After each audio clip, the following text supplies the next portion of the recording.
Today we're going to be talking about weeks 22 and weeks 23 of the sophisticated declutter. We're getting so close to the end of the declutter. At this point, you know the drill. We're just going to do a high-level overview of what you need to be focusing on over these next 2 weeks.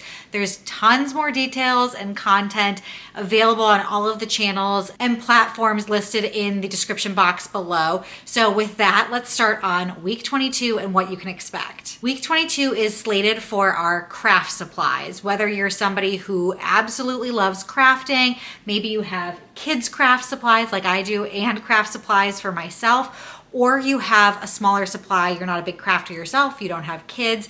This week will really vary on how much stuff you have to declutter. For me, like I mentioned, it's going to be a lot. And a bit of a spoiler for week 23, I have that as another buffer week and have listed as an idea for what you can declutter is things related to hobbies and workout supplies. So for both of these weeks, you are really gonna have to be brutally honest with yourself. When you're looking at craft supplies, things can get out of hand quite quickly. You can have tons and tons of crayons and markers and different types of papers.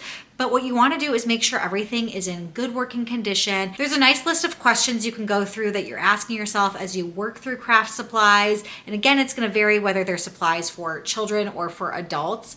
If they are for adults, I kind of want to move on quickly here to week 23 because week 23 is going to be another buffer week. And buffer weeks are weeks that you can work ahead. You can catch up on what you've missed. You can use it as I'm suggesting. I'm giving you an idea of an extra space that you might have in your home or extra types of things that you might have in your home that you can declutter, or use it a completely different way. But as suggested, I'm encouraging you to declutter things that are related to your hobbies as well as workout supplies. So for hobbies and workout supplies, and hobbies might relate to craft supplies a little bit. That's why I've put these weeks next to each other. Maybe you're somebody who loves to knit, or you like to make homemade candles or things like that. That could kind of fall into the craft supply category, or it could fall under hobbies.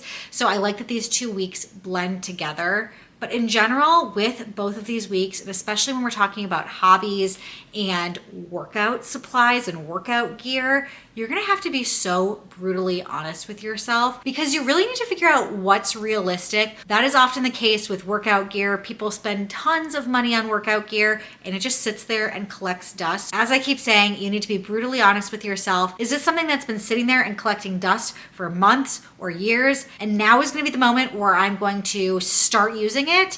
Or is it probably just gonna continue to sit there and collect dust and you should probably just let it go, declutter it? Maybe you could sell it, make a little bit of money back. But oftentimes when you've had things sitting there for years and years and years, today isn't going to be the day. And I hate to be the one to say that, but it's not gonna be the day where you're just gonna flip around and start using those things that haven't been used for years. If it is, more power to you. I love that the sophisticated declutter can be the motivation for you to start using those things in your workout bag, or if you have a workout room in your space, you might also have duplicates of things that you can get rid of in there. There's a nice list of questions again that you can work through as you're going through your workout gear.